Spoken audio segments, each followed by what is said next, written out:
Good morning from Panhandle Outdoors, America's only daily outdoor TV show. Your source for fishing, hunting, and information for folks who enjoy the great outdoors. Now sit back, relax. It's Panhandle Outdoors.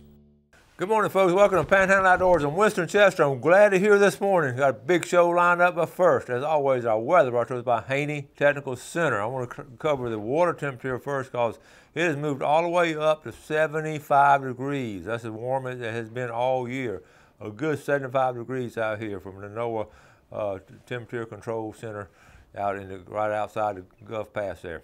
Now, normally on the weather, it's going to be all week long. It's going to be like normal weather. 81 is high, 65, 67 low. Just really nice week. I don't have. I was looking on the chart. The whole week, the rest of the week looks good as far as rain and all. So we don't have to worry about that. Our river reading brought to us by Sandhill Seafood and Restaurant. Had a good meal up there the other night. Well, let's see. After I go to Brunstown, all of a sudden, boom, it'll level off. It's right now at 6.4. I get a kick out of, let me go and do Choctahatchee. Choctahatchee at Caryville is 5.9, and both rivers for the next 3 or 4 days, it's going to be boom like this.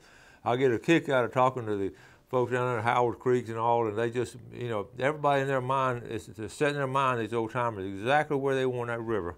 You know, I'd like for it to be around 6. I'd like for it to be around 5. But I was at a ball game up in Brunstown the other night, watching my nephew playing baseball, and a couple of folks that fish on the river. We were talking about it, and they said, well, it's got to be, it needs to be right here, 5.5 or whatever. But that's, you know, it's setting their minds up. But the fish going to bite most of the time, unless it's really high water. The marine forecast, well, the tide chart, look at, brought to us by Kent Forest Lawn and Funeral Home and Cemetery. Tuesday, the 18th of April, really, like I said yesterday, really strong tides today. 2-foot tides. We have a high tide. Well, first of all, the low tide this morning is at 1240. And the high tide is at 1:58 right after lunch. And these kind of tides, you got an incoming tide in the morning, there's outgoing in the afternoon. A lot of activity on the bay now. A lot of stuff going on. The marine forecast will be southwest at about 10 to 15. Now these afternoons, it's been kicking up in the afternoon, so be aware of that. If you can, in a small boat, try to get out there in the morning and fish and you know, try to finish up before lunch if you're going to be in open water. Okay, let's take a break. We'll be right back. Okay, welcome back. Let's try to get caught up on our pictures. I had some last week, but we're going to go ahead and I didn't have a chance to. Sometimes when I have guests and all, we don't have a chance to show all the pictures. So let's get caught up this morning. Country Folks Can Survive. Lily Newsom. She and Rick do the oystering. They've been on the show before, so y'all remember Lily. Check this out. Rick was going back and forth baiting and checking. We got 39. Okay. Country Folks Can Survive. We got 36 and cooked Saturday night at camp. Total call from Friday night till Sunday morning was 97. Cleaned and cooked. We gave lots to friends and family. Have a good day. We ran our lines in Washington County.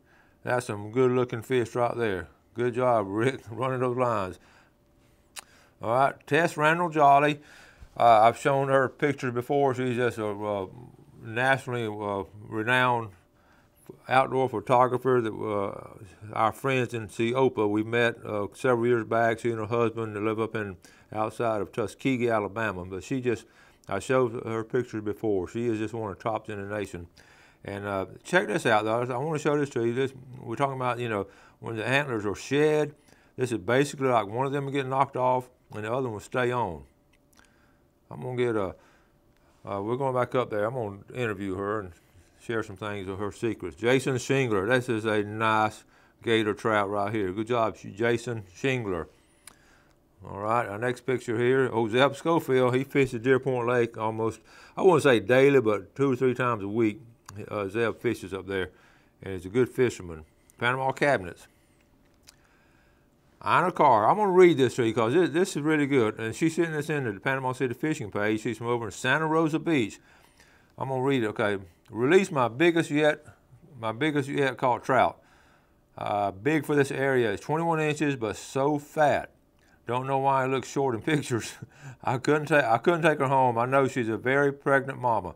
Must have been around 5 or 6 pounds. Let her spawn and populate the bay. And folks, I want to congratulate Ina on that. And that's why when you catch a big old female trout or bass or whatever, you know, let it go. There's no need. you know, something like that.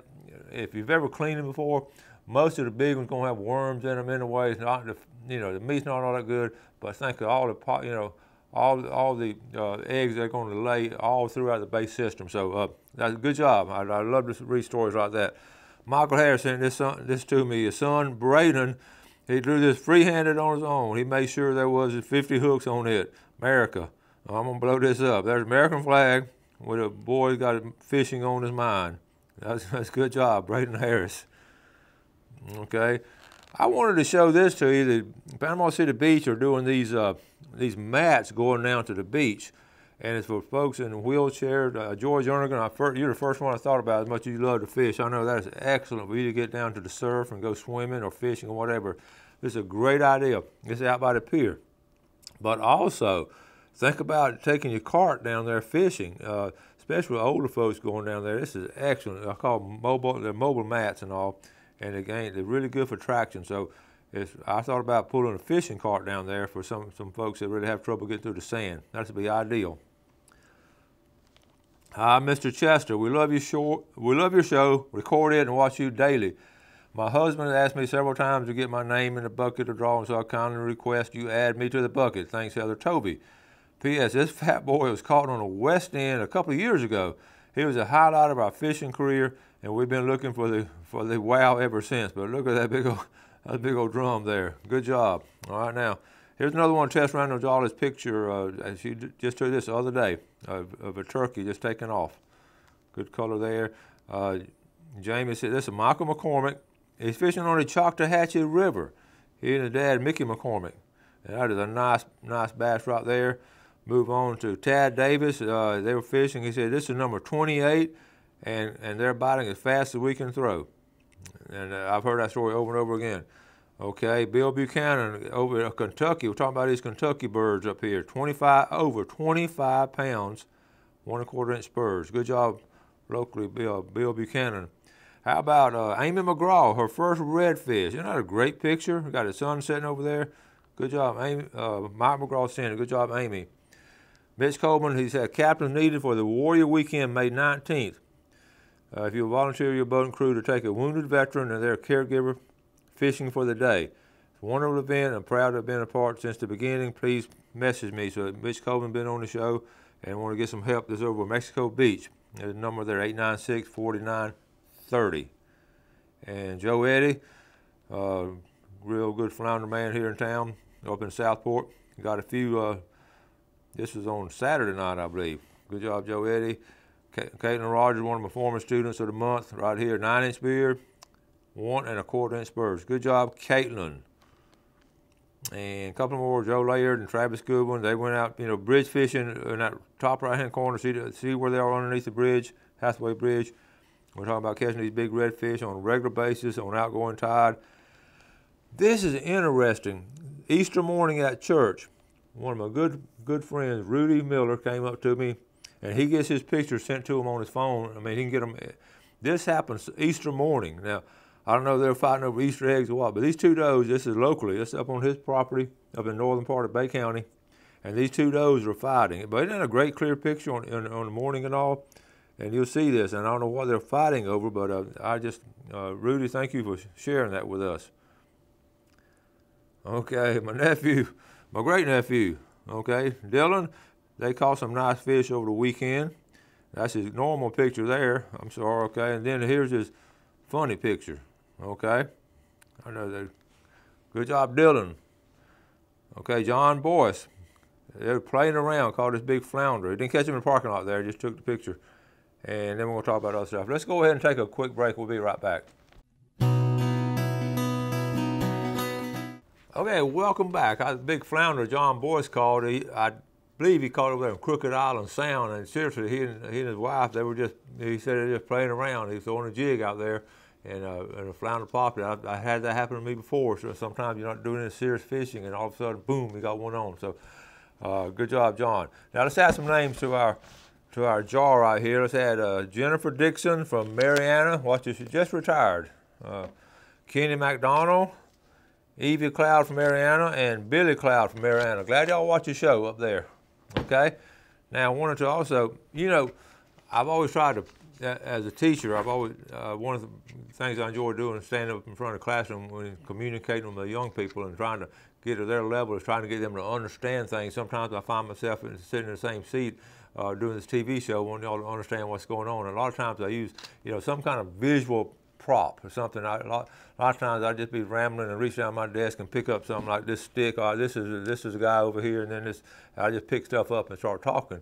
And over the years, I'd fine tune that, and they would get a kick up. When I started picking stuff off the desk, they would just start grinning because they knew I was going to explain something. So with that in mind, that's the background on this demonstration here. I've told y'all last week, I said fishing is on fire now, okay? So what I'm going to do, so y'all can understand it, we're going to light this candle and let you know that fishing is on fire. We hope we can light it. Okay, look at there. I hope it's lit. I don't know if you can see it on the screen. Can y'all see it's lit? It's not. All right. What do you think, Jeff? Think it's gonna stay lit? Well, fishing is on fire, and I just want to give you all a demonstration of it being on fire. And if you get a chance to get out, I'm doing that. If you get a chance to get out this week and go fishing, you owe it to yourself to get out and do it. Springtime, it's springtime fishing, freshwater and saltwater. Anyway, it is on fire. I'm gonna keep it over here and see if it's going. Okay. Is the alarm going to go off? Smoke alarm? If the alarm goes off, y'all know what's going on. All right, okay, now I wanted to add those names. Also, we got here locally in Panama City, we have coming up here. This is the kids fishing workshop. Okay, I got this from Marcus Parrish. Spread the word, bring the kiddos. Also, if you would like to volunteer to help the kids fish and teach them about fishing, your help would be greatly appreciated. There's always a huge turnout. Come see them. Come see them catch big old smiles and help them have a good time. See you there, Winston Chester. Would you please mention this on your show and help spread the word? So here it is, 2017 Kids Fishing Workshop, Saturday, May 6th, from 7 to 12. The Life Management Center. That's right there on 15th Street, and it's put on by Leisure Services. And we've done it before, and way back when we started doing the show, we'd go over there. So anyway, be aware of that. Also, one of the things too, I was fascinated. I was reading one of the FWC messages right here. We're talking about bass fishing, and the world record bass. We talked that story there. In fact, I probably need to tell it again. The world record bass, caught in the 30s out of Georgia. But big bass, anything in double figures is just a huge bass. But usually you just don't see many big bass caught anymore. They're not. Well, folks, recently here in Florida, a 16.75 pound bass was taken, and it's really interesting details. This comes from the FWC website now, and what they do, that trophy catch where you take a picture and send it in, and it's really interesting to do. I sort of follow it as much as I can. Now the state record is 17 pounds 4 ounces. This came close to the state record. Well, guess where he caught it from? He's from a young man's from Estero, which is down in south. It's in central Florida, more or less. But he's less than a pound away from the state record in Florida. So he caught it in a private pond. Okay, here's what it says. The guy's name, Dominic Montallo, 16 largemouth bass. I want to just go. Now, the state record was caught in 1986 in Polk County. So he saw, once I realized it was a big bass, I started targeting. He saw it, he knew it was in there. He caught it in a private pond at dusk using a Johnny Morris Titanium 8 heavy action rod with a Bass Pro Shop Pro Qualifier reel and a perch, XPS perch swim bait lure in bluegill color. That's all the details right there. Dominic's 19 years old, learned to fish from his father, Joe. The family moved down, as a fishing family, moved down from Chicago to Florida a year ago. And they just wanted to be near some fishing ponds. Isn't that amazing? So anyway, it goes on to think about it. He'll be in the Hall of Fame because, catch one that big. Anytime you catch one over 13 pounds, you're in the Trophy Catch Hall of Fame. So I thought it was an interesting story, a private pond, and there's no telling, you know, if the water temperature stays warm and you feed those fish on a regular basis, then you can grow some really big bass, and that's recognized by the FWC. So that's very, very interesting to me. Okay. Also, I was out this weekend, and yesterday on Monday, I almost stepped on a snake, and I looked down at it. It was in my yard, and it was a rat snake or a corn snake. And keep this in mind: a rat snake and corn snake are basically the same snake. There are little variations in colors in different regions of the country, but really the same thing. Those are harmless. In fact, they're beneficial. So don't tell Gail, because she'd be jumping up and down screaming, wanting me to shoot it, because she don't like snakes. Well, that's a harmless snake, and I let them go. But be aware they are out crawling around. I had a picture posted the other day where a guy almost stepped on a rattlesnake out in the woods. So, you know, I mentioned it before, springtime, the snakes are really moving around. So just be aware of that. All right, take a break, and we'll be right back.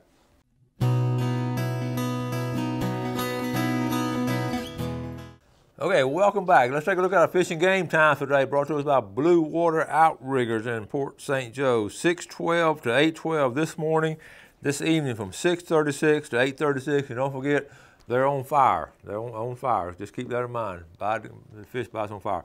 Remember Lisa Fitzgerald came on the show last week, and she and I were talking on after. A lot of times I talk to my guests a long time after the show, just to catch up on things and all. And she was explaining to me, not explaining, just telling me the story about, we're talking about fishing guides and all, you know, staying really busy now.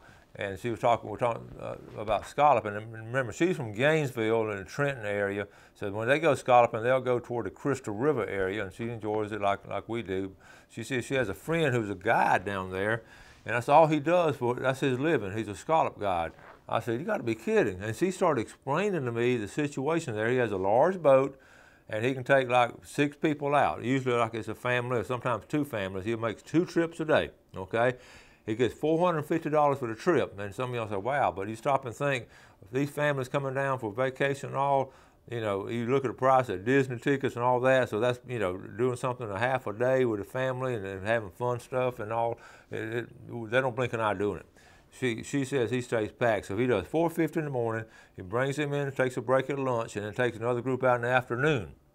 And now the thing about it, those scallops down there are thick, and the season is very liberal. It actually starts in June and goes all the way through September. So let's figure something out right here, okay? Look, okay. So if he'll make $900 a day, okay? This is if everything's perfect. $900 a day, okay? Times, if he goes out, just say 100 days, and the season's longer than that. Figure this out. Let's just see if we can do this math right. So he's going to make, as a scallop guide, that ain't a bad living, is it? He takes the rest of the year off. Now, I know you're going to have weather sometimes, and some things going to come up, and you're not be able to go all the time, but still. And a big thing about that, a lot of that is just pure cash. And you know what people do sometimes when they get pure cash. Everybody's not as honest as we are, and so they'll, that's a pretty good business. I was just fascinated. I want to share that with you. So you couldn't do that here in St. Joe Bay. They're not near that thick. They used to be that thick. I can remember we just almost walk on them in St. Joe Bay, but they're not like that anymore. And there's a huge amount of pressure.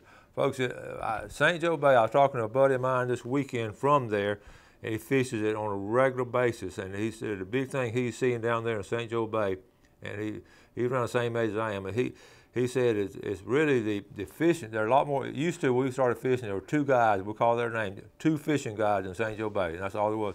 Now, and he brought up a good point, it's happened here years ago. Now, he said he can count anywhere from 12 to 14 fishing guides come in and out of there.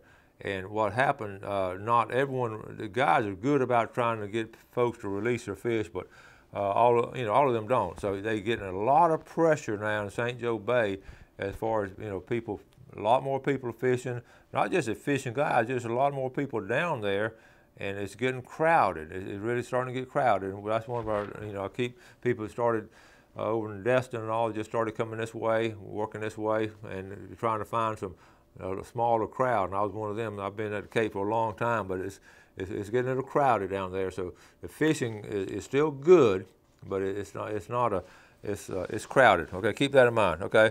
I had a great fishing trip this past Friday morning. In fact, I don't know if I can show this picture. I took we went we went Pompano fishing, and we had a chance to go to take Mr. Brudnicki. Okay, I'm going to show you. Greg Brudnicki and Bill Allen drove down there. They got there late, but they had to get his dad up. He brought it. I'm just so thankful he spent so much time with Dad. Brought Mr. Brudnicki down, 92 years old. Check out this picture here, folks. Now, here he is right here. He got to catch some of these pompano. This was Good Friday, and it was a Good Friday. Of course, now they were with us too. There's Bill in the middle there, Mr. Brudnicki and Greg on the left. So we just had a wonderful time. I gave them all the pompano, and then went back the next morning. I caught a couple about this size by myself the next morning. So fishing was on fire, but we had a great time. And I made a video. Gail is going to put it together. One day this week or first part of next week, we'll get a video from just surf fishing, and it was really was nice. One of the special times, and when you can take a 90-something-year-old World War II veteran fishing, it's just special. All right, let's see. We use fish bites, and I'm gonna explain it to you, but I still say the best natural bait is sand fleas, and I've given sand fleas a hard time now because I've exclusively gone to the fish bites, but they're so good. But I still have an affinity for sand fleas when you're fishing for pompano. That's a natural bait, and there are two things. The good thing about them, they're free. The bad thing about them, they're hard to find at times with people walking on it, unless you're fishing in an isolated area. Fishing in an isolated area, you can see those little antennas pop up. So I'm gonna pretty soon, when I get to an isolated area, we're gonna try to start looking for sand fleas and fish some more with them. But I love those fish bites.